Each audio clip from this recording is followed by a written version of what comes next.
सो भैया आ गए आप लोग अपने लिए बेस्ट B650 मदरबोर्ड ढूंढते ढूंढते। सो यूट्यूब पे बेस्ट बजट B650 मदरबोर्ड के लिए सर्च करते करते अगर आप इस वीडियो के ऊपर पहुंच गए हो तो यूट्यूब ने आपको बिल्कुल सही जगह पहुंचा दिया है। सो गाइस अगर आप अपने AMD के 7000, 8000 या 9000 के, हालांकि अभी ज़्यादा टाइम नहीं हुआ, इक्का दुक्का ही प्रोसेसर आए हैं उसके, तो इन किसी भी सीरीज़ के लिए अपने लिए बेस्ट मदरबोर्ड ढूंढ रहे थे, वो भी B650 चिपसेट का एक अच्छे डिसेंट मिड बजट के प्राइस में, तो वही मैं आपको इस वीडियो में बताऊंगा बेस्ट मदरबोर्ड B650 वाला, जो कि अपने आप में वैल्यू फॉर मनी भी एट प्रेजेंट आज के टाइम में हम जब वीडियो बना रहे हैं प्रोवाइड कर रहा है। काफी ज्यादा फीचर रिच भी है, काफी सारे उसमें फीचर्स भी मिल जाएंगे आपको। और ओवरक्लॉकिंग अगर आपको करनी हो 7000, 8000 या 9000 में से किसी भी प्रोसेसर की, चाहे वो Ryzen 5 हो, Ryzen 7 हो या इवन Ryzen 9 भी क्यों ना हो। हालांकि अगर कोई Ryzen 9 वाला प्रोसेसर यूज करता है तो उसके लिए मैं B650 का जो है इस बजट के अंदर रिकमेंड नहीं करता हूं पर्सनली, लेकिन हाँ कर सकते हो इस मदरबोर्ड के ऊपर भी ओवरक्लॉकिंग Ryzen 9 जैसे प्रोसेसर की। अच्छा तो चलिए बिना देरी करे शुरू करते हैं और बताता हूं आपको कौन सा है वो बेस्ट मदरबोर्ड और उसकी सारी डिटेल्स, क्या क्या फीचर्स मिलेंगे उसके अंदर आपको, और कितने का ये मदरबोर्ड रहने वाला है, कितने का आपको ये मार्केट प्राइस में ऑनलाइन हो या ऑफलाइन मिल जाएगा। तो let's get started. So guys B560 chipset के जो मदरबोर्ड्स हैं बहुत सारे हैं अवेलेबल, आप देख सकते हो, क्योंकि ये जो सेक्शन होता है ना मिड बजट वाला, इसमें बहुत ज्यादा मदरबोर्ड्स बिकते हैं।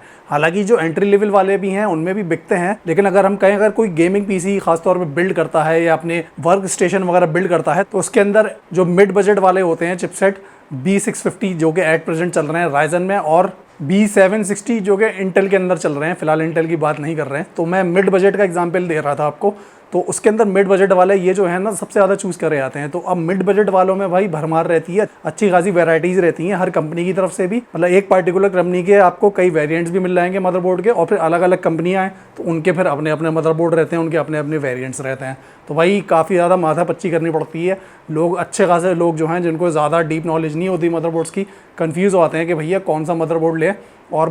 कई बार तो मैंने ये देखा है, अभी हाल ही में एक बंदे ने मुझसे पेड कंसल्टेंसी ली थी मेरी, उसमें मुझसे उसने पर्सनली कंसल्ट किया था मदरबोर्ड पूरा पीसी बिल्ड करने के अंदर भी, और उसको भी सामने आया कि भाई उसे जो थे कई सारे जो थे शॉपकीपर्स दिल्ली में नेहरू पैलेस पे भी और अलग जगह पे भी उसे चिपकाए पड़े थे अलग अलग मदरबोर्ड, उसने बताया। चीटिंग करता है तो भाई उसको मैंने कहा भाई उनके चक्कर में मत जाओ, जो मैं कह रहा हूँ जो मैंने बता दिया उसको ले लो, खुश रहोगे तुम। तो उसके फिर बात समझ में आई, सारी स्पेक्स मैंने डिटेल समझाई उसको, तब जाके उसके बाद पल्ले पड़ी, और उम्मीद है कि इस वीडियो में आप सबके भी पल्ले पड़े आनी चाहिए। तो कुछ इस तरह का भी मामला रहता है कि मतलब बाहर जो शॉपकीपर्स वगैरह हैं वो भी कुछ ना कुछ इतनी कन्फ्यूजन होने की वजह से लोगों को कुछ भी पकड़ा देते हैं कि भाई ये बहुत अच्छा मदरबोर्ड है ले लो, और लोग प्राइस वगैरह देख के इतनी उन्हें स्पेक्स पता नहीं होती डिटेल में तो उठा लेते हैं। फिर बाद में जाके उन्हें कुछ आगे दिक्कत आती है, कुछ फीचर्स वगैरह उन्हें कम मिलते हैं, तब समझते हैं यार ये वाला मदरबोर्ड क्यों ले लिया, इसमें तो यार ये फीचर नहीं है, हमें ये भी चाहिए था आगे, और जाहिर सी बात है फिर तो कुछ रिटर्न विटर्न हो नहीं सकता है। तो भाई अब फाइनली नाम बता देते हैं इसका, कि आप लोग भी कंफ्यूज हो गए होंगे। अबे जल्दी बोल, कल सुबह पनवेल निकल। आप लोग भी सोच रहे होंगे भाई ये तेर से बगैती करे पड़े हैं ये चीज़ें, भैया बताओ तो यार मदरबोर्ड के बारे में। तो भाई ये जो पार्टिकुलर मदरबोर्ड है जो इससे आपको लेना है मिड बजट के अंदर,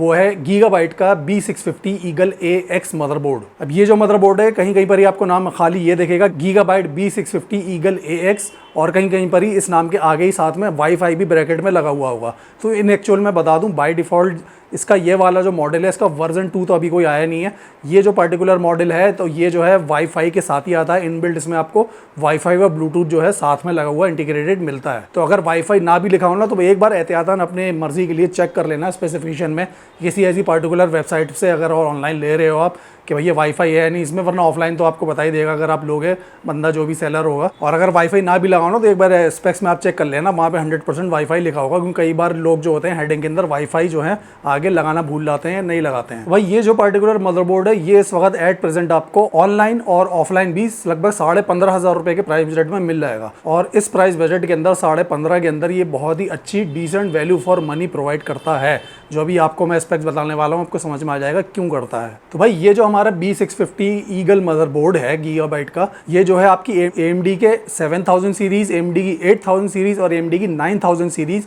जो कि अभी आने वाली है, कुछ इक्का दुक्का उसके दिखने लगे हैं मार्केट में प्रोसेसर, और ये भी आ जाएगी इस वक्त लगभग इस साल के एंड तक या आपके नेक्स्ट ईयर के बिगनिंग तक। तो ये तीनों सीरीज जो है AMD की 7000, 8000, 9000 इन तीनों को ये सपोर्ट करेगा। कोई भी प्रोसेसर इन सीरीज़ का आप इसके अंदर लगा के आराम से जो है चला सकते हो बिना कोई टेंशन लिए। अब इसकी खासियतों की बात करें, फीचर्स और इसके स्पेक्स की, तो भाई सबसे पहले तो इसकी VRM की बात करूं तो इसके अंदर जो है VRM 12+2+2 फेजेस वाला VRM इसमें मिल जाता है। और 12+2+2 फेजेस का जो VRM मिल रहा है तो ये बहुत ही अच्छी बात है। VRM इसके अंदर हमें काफ़ी तगड़ा मिलता है, काफ़ी पावरफुल मिल जाता है इस प्राइस बजट के ब्रैकेट के अंदर ही। वरना इस प्राइस के अंदर आप देखोगे उससे 1-1.5 हज़ार रुपये ज़्यादा के अंदर भी 8+2 VRM उनके अंदर देखने को मिलेगी मदरबोर्ड्स में। लेकिन इस मदरबोर्ड में हमें सबसे पहली चीज़ जो कि बहुत ज़्यादा मायने रखती है एक मदरबोर्ड में, VRM यानी कि वोल्टेज रेगुलेटरी मॉड्यूल, जो कि आपके पूरे ही सारे कंपोनेंट्स जितने भी चलेंगे जुड़ के आपके मदरबोर्ड से, उनका वोल्टेज जो है वो रेगुलेट करती है प्रॉपरली, उनको वोल्टेज पहुंचाने में, करंट सप्लाई पहुंचाने में भारी योगदान देती है। और वो कह लो सही माने में उसी से प्रॉपर वोल्टेज का डिस्ट्रीब्यूशन हो पाता है, specially processor as well as graphics card और बाकी सारे कंपोनेंट्स को भी। हम मालूम है तेरे बाप को मत सिखा। तो इसमें आपको सबसे पहले तो VRM जो तगड़ी मिल जाती है 12+2 फेजेस की, इससे क्या है आप अपने कोई भी प्रोसेसर, चाहे वो आप मैंने जैसे कि बताया Ryzen 5 का कोई सा भी प्रोसेसर हो, चाहे वो किसी भी सीरीज में हो, 7000, 8000, 9000, चाहे वो Ryzen 7 का कोई सा भी प्रोसेसर हो और Ryzen 9 का भी कोई प्रोसेसर हो, सबको आप इजीली स्टेबिलिटी के साथ उसको मैक्सिमम उसकी जितनी कैपेबिलिटी है ओवरक्लॉक कर सकते हो। अब यहाँ पे जो है Ryzen 5 और Ryzen 7 का तो कोई भी प्रोसेसर आप उठा लो किसी भी सीरीज का यानी कि AM5 सॉकेट जो सपोर्ट करते हैं, 5000 सीरीज वाले तक नहीं, Ryzen 5000 सीरीज और उनसे पीछे वाले जितने भी प्रोसेसर हैं वो उस पर सपोर्ट नहीं करेंगे क्योंकि वो AM4 सॉकेट को सपोर्ट करते थे। AM4 वाले जो हैं वो प्रोसेसर्स थे। लेकिन Ryzen 7000 सीरीज से लेके उसके आगे तक 8000 और अप टू 9000 तक जितने भी प्रोसेसर्स हैं, इन तीनों सीरीज़ के कोई से भी प्रोसेसर्स ये मदरबोर्ड सपोर्ट आराम से कर लेगा। अब Ryzen 5 और Ryzen 7000 सीरीज़ के तो आप इस पर कोई भी ओवरक्लॉक कर लोगे आसानी के साथ में, स्टेबिलिटी के ऊपर बिल्कुल। लेकिन Ryzen 9000 सीरीज़ के इसके ऊपर मैं रिकमेंड नहीं करूँगा। कोई अगर बंदा Ryzen 9 सीरीज़ का जो है प्रोसेसर लेने जा रहा है 7000, 8000 या 9000 सीरीज़ के अंदर, तो मैं भैया कहूँगा थोड़ा सा इससे और बेटर मदरबोर्ड लो। 7000 में भी और 8000 में भी और इवन 9000 में भी जो भी आएंगे उनके थोड़े वोल्टेज वगैरह ज़्यादा रहते हैं, उनकी रिक्वायरमेंट थोड़ी ज़्यादा रहती है। तो वहाँ पे मैं कहूँगा थोड़ा से और अच्छे मदरबोर्ड लो, लाइक टॉमाहॉक वगैरह मदरबोर्ड आता है, या फिर आपका मोर्टार वगैरह, या और भी इस तरह से जो अच्छी जो है गेमिंग सीरीज आती हैं उनके अंदर जाओ। थोड़ा 18, 20 या 21 हज़ार तक आप थोड़े पैसे खर्च करो और वो वाले मदरबोर्ड लो अगर आप Ryzen 9 के लिए जा रहे हो। लेकिन आपका एकदम ही टाइट बजट है, 9 वाले ले रहे हो प्रोसेसर, लेकिन नहीं जा सकते उन मदरबोर्ड्स पे, तो आप इस पे भी Ryzen 9 जो है यूज़ कर सकते हो आराम से और ओवरक्लॉक करके चला सकते हो। लेकिन ये पर्सनल मेरा रिकमेंडेशन रहता है, अगर किसी का बजट है, मतलब गौर से सुनो इस बात को, मैं उनके लिए कह रहा हूँ जिनका बजट है, जो लोग पैसे डाल सकते हैं, जो लोग अपनी जेब ढीली करने से ये नहीं फील करेंगे मेरी जेब में छेद हो गया भैया कि मेरे तो पैसे लुट गए एक पीसी बिल्ड करने के अंदर, तो मैं उनकी बात कर रहा हूँ। जो लोग ईजिली आराम से 5-7 हज़ार रुपये और अपग्रेड करके एक और डिसेंट मदरबोर्ड ले सकते हैं, तो वो लोग Ryzen 9 के साथ वो वाले मदरबोर्ड लें। और उसकी पर मैं Ryzen 9 के लिए एक अलग से वीडियो बना दूंगा। भाई अगर कोई Ryzen 9 प्रोसेसर लेने के जा रहा है तो वो जो है कौन सा मदरबोर्ड चूज करे, उसके लिए एक सेपरेट वीडियो बना दूंगा, उनमें मैं बता दूंगा। भाई इसके अलावा अब ये क्या सपोर्ट करता है, इसके अंदर जो है DDR5 की रैम की सपोर्ट तो मिलती ही है। और ये DDR5 रैम की सपोर्ट की बात करूं तो 4 स्लॉट्स मिल जाती हैं इसके अंदर, और ये जो है अप टू 7600 मेगाहर्ट्ज तक की रैम को इजीली सपोर्ट कर सकता है। और मैक्सिमम मेमोरी सपोर्ट इसमें रैम की 256 GB तक मिल जाती है, जो कि बहुत अच्छी बात है भाई।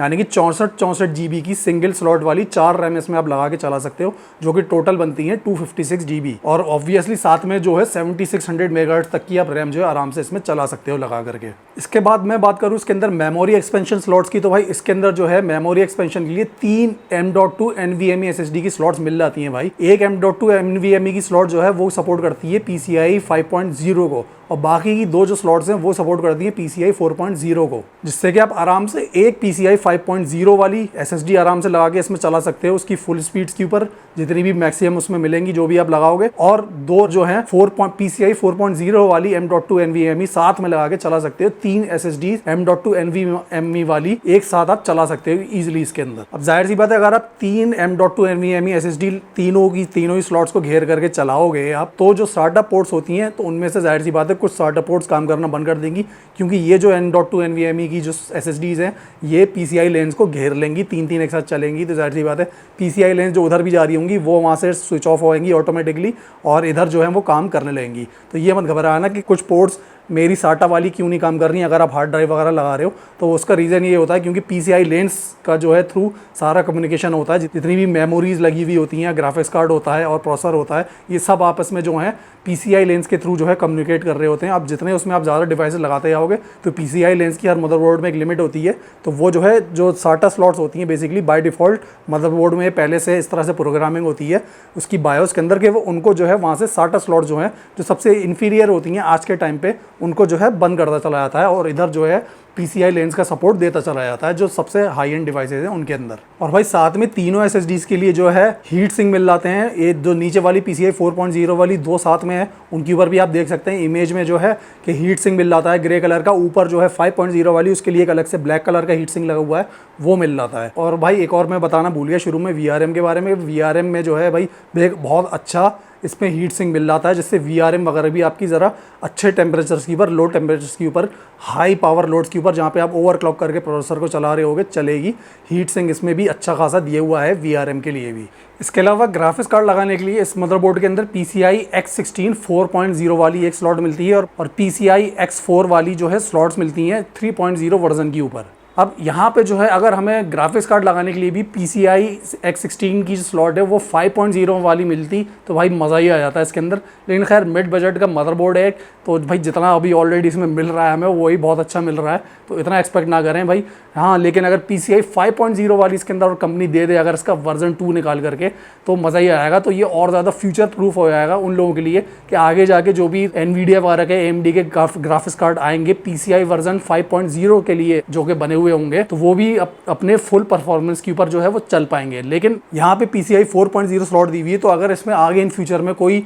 ग्राफिक्स कार्ड ऐसा लगाता है जो कि PCI वर्जन 5.0 वाला हो, जो कि अभी इन्हें टाइम लगेगा आने में, तो वो जो है इसके ऊपर चल तो जाएंगे लेकिन वो अपनी फुल परफॉर्मेंस में नहीं चलेंगे। लगभग वो अपनी 85% परफॉर्मेंस तक फुल्ली दे पाएंगे इस मदरबोर्ड के ऊपर। लेकिन फिलहाल जो मदरबोर्ड्स हैं अपनी 4000 सीरीज़ के जो भी आ रहे हैं NVIDIA के, यही जाहिर सी बात सफिशिएंट है। नेक्स्ट 2-3 ईयर्स तक आराम से अगर कोई 4070 Ti जैसा ग्राफिक्स कार्ड लगाता है तो आराम से वो जाहिर सी बात है सपोर्ट करेगा इसके ऊपर। और सपोर्ट तो 5.0 वाले भी करेंगे, बस जैसे कि मैंने बताया वो अपनी फुल परफॉर्मेंस निकाल पाएंगे क्योंकि जाहिर सी बात है फुल परफॉर्मेंस निकालने के लिए उनको 5.0 वर्जन की जो ज़्यादा हायर स्पीड की स्लॉट होगी उसकी ज़रूरत होगी और इसमें लगी हुई है 4.0 की स्लॉट। तो ये वाली जो स्लॉट है उसकी फुल रीड राइट स्पीड्स को जो है नहीं ले पाएगी और उसको लगभग 85% तक इसकी परफॉर्मेंस निकाल करके दे पाएगी। तो ये बस इसके अंदर मैं कौन तो नहीं कहूँगा लेकिन मैं हाँ कहूँगा अगर ये मिल जाता तो अच्छा रहता। लेकिन प्राइस बजट को देखते हुए जो इसमें मिल रहा है वो अभी भी अच्छा है और अच्छा ही नहीं कहूँगा बहुत अच्छा है। हाँ अगर किसी को अपने लिए कोई ऐसा ग्राफिक्स कार्ड है कि भैया जिसको ये तय करके रखा हुआ है जैसे ही वो नए ग्राफिक्स कार्ड आएंगे PCI वर्जन 5.0 वाले मुझे लेना ही लेना है, तो भाई आप कोई ऐसा मदरबोर्ड देखना है जिसमें PCI 5.0 वाली X16 स्लॉट हो ग्राफिक्स कार्ड वाली। तो इसमें भाई हमें ढेर सारी PCI स्लॉट मिल जाती हैं, 4 टोटल मिलती हैं जिनमें एक जो है X16 वर्जन 4.0 वाली है मेन स्लॉट जिस पर ग्राफिक्स कार्ड लगाओगे आप, और बाकी ही अलग से जो है PCI वर्जन 4.0 की हैं और PCI वर्जन 3.0 की हैं जो 3 उनमें दी हुई हैं अलग अलग तरीके से। उसकी आप स्पेक्स का मैं एक इमेज डाल दूंगा साइड में, आप रीड कर लेना उसे। इसके अलावा भाई इसमें बात करूँ वाईफाई की तो इसके अंदर वाईफाई 6E मिल जाता है जो कि अच्छी बात है। इस बजट में वाईफाई 6E इंटीग्रेटेड मिल रहा है इसके अंदर और साथ में ब्लूटूथ वर्जन 5.3 मिल जाता है जो कि बहुत ही अच्छी बात है कि भैया ब्लूटूथ का वर्जन 5.0 नहीं बल्कि 5.3 मिल रहा है जिससे रीड राइट स्पीड्स ब्लूटूथ की काफ़ी अच्छी रहेंगी। अब भाई बात कर लूँ इस मदरबोर्ड के कनेक्टर्स की तो साइड में भी मैं चार्ट इधर लगा देता हूँ, वो भी पढ़ लेना आप। और बता भी दे रहा हूँ आपको कि भैया इसमें एक तो भैया 24 पिन वाला ATX पावर कनेक्टर मिल जाता है, एक 8 पिन वाला 12 वोल्ट का पावर कनेक्टर मिलता है जो कि प्रोसेसर के लिए है, एक CPU फैन हेड मिल जाता है, एक CPU fan water cooling pump header मिल जाता है। तो इसमें भैया वाटर पंप जो लगाओगे आप, अगर आप कोई AIO कूलर लगाते हो ऐसा अलग से जिसके लिए वाटर पंप की ज़रूरत पड़ती है सॉकेट की अलग से, तो वो इसके अंदर एक मिलता है। तो एक CPU fan water cooling pump header दिया गया है, 2X फैन हेडर्स मिल जाते हैं, 2 सिस्टम फैन हेडर्स मिल जाते हैं, एक system fan water cooling pump header मिल जाता है और एक और इसके अंदर जो है system fan water cooling pump header मिल जाता है। अब इन्होंने यहाँ पे जो दी हुआ है इसमें एग्जैक्टली इसकी इमेज को अगर हम खंगालें तो इमेज में तो यार मुझे ऐसे समझ में नहीं आ पा रहा है, लेकिन बहरहाल एक तो आप मान के चलो इसके अंदर जो है इन्होंने CPU वाटर कूलिंग पंप जो है उसका हेडर दिया हुआ है, एक तो आपको मिलेगा ही मिल। इसके अलावा बात करूँ तो इसके अंदर 3 एड्रेसेबल RGB Gen 2 के LED स्ट्रिप हेडर्स मिल जाते हैं, एक RGB LED स्ट्रिप हेडर मिल जाता है और बाकी SATA वाले तो मैंने बताई दी आपको NVMe वाले जो स्लॉट्स हैं। और इसके अंदर 4 SATA पोर्ट्स मिल जाती हैं 6 Gbps वाले जो कनेक्टर होते हैं और एक वन फ्रंट पैनल का जो हेडर मिलता है, one front panel audio header मिल जाएगा, one USB type C header भी मिलता है। अगर आपके कैबिनेट में टाइप सी पोर्ट है तो उसके लिए भी एक हेडर दिया गया है इसके अंदर, जेन USB 3.2 Gen 1 वाला। वन USB 3.2 Gen 1 हेडर मिल जाता है आपको, 3 USB 2.0 1.1 हेडर्स मिल जाते हैं इसके अंदर इनबिल्ट। इसके अलावा एक Q फ्लैश प्लस बटन भी दिया गया है, इसमें फ्लैशिंग के लिए अलग से सेपरेट बटन मिल जाता है, जिससे कि आप अपनी बायस वगैरह सब जो है रीसेट कर सकते हो। और बाकी जनरल इसमें सेल वगैरह का, जंपर वगैरह का जो है हेडर वगैरह वो सब दिए हुए हैं। अब इसके बैक पैनल की बात कर ले, इसके अंदर IO पोर्ट्स वगैरह की, तो इसके अंदर एक डिस्प्ले पोर्ट मिल जाता है आपको, एक HDMI पोर्ट मिल जाता है, एक PS2 कीबोर्ड माउस कनेक्टर मिल जाता है और 2 एंटीना कनेक्टर्स मिलते हैं। एंटीना भी साथ में आते हैं इसके साथ मदरबोर्ड में अंदर रखे हुए हैं डिब्बे के अंदर, तो एंटीना वगैरह लेने की आपको अलग से ज़रूरत नहीं पड़ेगी। एक USB टाइप सी पोर्ट मिलता है, USB 3.2 Gen 1 वाला। 2 USB 3.2 Gen 2 की पोर्ट्स मिल जाएंगी आपको, रेड कलर वाली जो हैं। 6 USB 2.0 1.1 पोर्ट्स इन्होंने लिखा हुआ है और 1 RJ45 पोर्ट मिल जाएगी आपको और 3 ऑडियो जैक्स मिल जाते हैं। तो भैया ये हैं सारे फीचर्स इस मदरबोर्ड के जो कि इसके अंदर मिलते हैं। तो ओवरऑल आपने जैसे कि देखा, जैसे कि सुना, इसमें जितने भी फीचर्स हैं इसके प्राइस बजट को देखते हुए काफ़ी डिसेंट मिल रहे हैं, काफ़ी ज़्यादा आपको फीचर रिच ये मदरबोर्ड मिल रहा है 15,500 रुपये के प्राइस बजट के अंदर। अब 15,500 रुपये का जो प्राइस बजट है वो मार्केट में थोड़ा बहुत ऊपर नीचे हो सकता है, तो थोड़ा बहुत 100, 200, 300 रुपये जो है ऊपर नीचे लेकर के हमेशा चलना चाहिए। लेकिन ओवरऑल अगर हम देखें 15,500 रुपये के प्राइस ब्रैकेट के अंदर ये एक जो मदरबोर्ड है गीगाबाइट का ईगल एक्स मदरबोर्ड B650 का, ये काफ़ी डिसेंट स्पेक्स, काफ़ी डिसेंट फीचर्स ये हमें प्रोवाइड कर रहा है। बस एक चीज़ जैसे कि मैंने कही, अगर इसके अंदर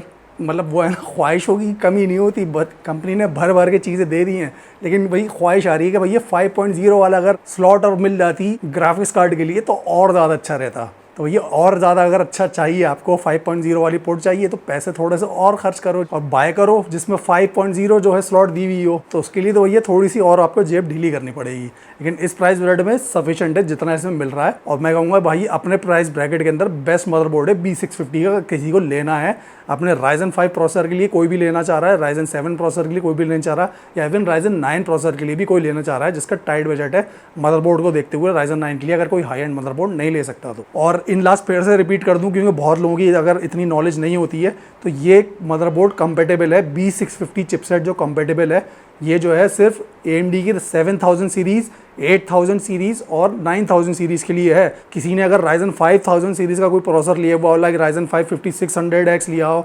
5500 लिया हो, या Ryzen 7 5700, 5800X इस तरह का कोई प्रोसेसर लिया हो ना, तो उसके लिए मत खरीद लेना इस मदरबोर्ड को, क्योंकि वो 5000 सीरीज़ के सारे प्रोसेसर्स हैं। ये मदरबोर्ड जो है सिर्फ 7000 सीरीज़ के, 8000 सीरीज़ के और 9000 सीरीज़ के लिए कंपेटेबल है। हालांकि अलग से और मैं वीडियो बना दूंगा उन लोगों के लिए जिनको बिल्कुल ही हल्की नॉलेज होती है कि भैया कौन सा मदरबोर्ड लेना चाहिए कौन से प्रोसेसर्स के लिए एट प्रेजेंट, अगर वो Ryzen सीरीज़ के प्रोसेसर में जा रहे हैं और अगर वो इंटेल के लिए जा रहे हैं, तो इंटेल के लिए अलग से बना दूंगा एक वीडियो, AMD Ryzen प्रोसेसर्स के लिए अलग से बना दूंगा। तो भैया ये थी ओवरऑल मदरबोर्ड, आपको लेना है डेफिनेटली इसको ले सकते हो। बाय लिंक वीडियो नीचे डिस्क्रिप्शन में मैंने दे दिया है इसका, जो भी अवेलेबल है। इसके अलावा भी आपको कोई सवाल हो इस मदरबोर्ड से रिलेटेड तो डेफिनेटली कमेंट सेक्शन में कमेंट करके आप पूछना ना भूलें। कोई भी सवाल हो तो उसको भैया क्लियर कर लें पहले, हम बैठे हुए हैं आपके लिए, या आप इंस्टा पे डायरेक्ट मैसेज करके भी पूछ सकते हो, मैं वहाँ पे भी ज़्यादातर 95% जवाब दे देता हूँ। बाय चांस मैसेज नहीं देख पाया तो कभी सामने आया तो देर हो जाती है कभी देखने में, और कई बार मैंने देखा है कमेंट कई बार पता नहीं किस तरीके से एल्गोरिथम काम करता है, कुछ निकल जाते हैं बाद में एक हफ्ते बाद सामने आते हैं, यार इस बंदे ने भी ये पूछा था, तो अफसोस होता है यार मुझे कि बंदे ने सवाल पूछा था, पता नहीं इसने ले लिया हो, कंपोनेंट नहीं लिया हो, या अभी भी टहल रहा हो मार्केटों में उसको जवाब न मिला हो, या अभी भी परेशान टहल रहा हो, तो मुझे थोड़ा वो होता है यार कि बंदा, मैं और अगर तो नहीं कहता खैर, लेकिन अगर मेरी वीडियो में कमेंट में अगर आपको कोई ऐसी प्रायोरिटी है कि कमेंट में आपको जवाब इसका जिसका जल्दी से नहीं मिल पा रहा है, तो ये समझना मेरे सामने से वो स्किप हो गया है। मोस्ट प्रोबेबली 2-3 दिन अगर 4 दिन हो गए तो आप मुझे सीधे इंस्टा के ऊपर मैसेज कर देना, वहाँ जाके पूछ लेना, और तभी करना मतलब इंस्टा के ऊपर अगर आपकी खास प्रायोरिटी है कि ज़्यादा ही कुछ ऐसी कॉम्प्लिकेशन है जो बात समझ में नहीं आ रही है और किसी ने आपको टहला दिया है, या दुकानदार या कोई सेलर कुछ और बता रहा है, कोई इस तरह का ज़रा कॉम्प्लेक्स मसला पड़ गया है, तो आप तभी आप फिर इंस्टा के ऊपर आप कॉन्टैक्ट कर लेना मुझे मैसेज करके, वरना आप डायरेक्ट जो है मुझसे आप पूछ सकते हो कमेंट के अंदर ही, यहाँ पे ही मैं ज़्यादातर मैं जवाब दे देता हूँ आपकी क्वेरीज़ का। इसके अलावा भाई एक चीज़ और है कि पर्सनल कंसल्टेंसी कोई मुझसे लेना चाहता है भाई, अगर मेरा टाइम कोई पर्सनली मुझसे बातचीत करके लेना चाहता है तो उसके लिए भाई मैं छोटी सी फीस चार्ज करता हूँ, मात्र 300 रुपये, जो कि मैंने पहले भी अपनी प्रीवियस ओल्ड वीडियोज़ में बता रखा है।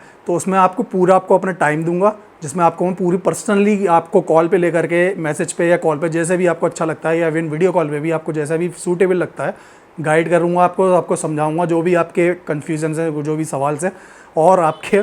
पूरा मैं जब तक आप पीसी बिल्ड नहीं कर लेते तब तक आपकी मैं हेल्प करता रहूँगा। और ये भी भाई मैं जो हूँ 300 रुपये बता दूँ सिर्फ उन लोगों से चार्ज करता हूँ जो कि 25,000 रुपये से ऊपर का कोई भी पीसी बिल्ड कर रहे हैं, 25,000 से ऊपर का कोई लैपटॉप वगैरह कोई ले रहे हैं। 25,000 से नीचे वालों के लिए भाई मैं कोई भी फीस नहीं चार्ज करता हूँ। पर्सनली मुझसे ऐसे ही कंसल्ट कर सकते हैं, क्योंकि भाई 25,000 तक का कोई भी पीसी बिल्ड कर रहा है तो भाई उसका क्या ही बजट होगा, बहुत बेचारा खिंच के 20-25 तक आया होगा। तो वैसे ही वो लो बजट वाला बंदा है और जाहिर सी बात है फाइनेंशियली उतना स्ट्रॉन्ग नहीं होगा। फाइनेंशियली स्ट्रॉन्ग होता है तो क्यों भैया डायरेक्ट 1-1.5 लाख का पीसी बिल्ड करता है आराम से वो। तो मैं उन लोगों से 25,000 रुपये तक का जिसका भी बजट है उनसे मैं कोई फीस चार्ज नहीं करता। उनके लिए कंसल्टेशन पर्सनल वाली भी बिल्कुल फ्री है। तो भाई ये थी ओवरऑल वीडियो। और भी कोई सवाल कमेंट बिलो, और मिलता हूँ फिर जल्दी अपनी और एक और नई वीडियो में। जब तक के लिए goodbye, take care, keep smiling and keep booming with me.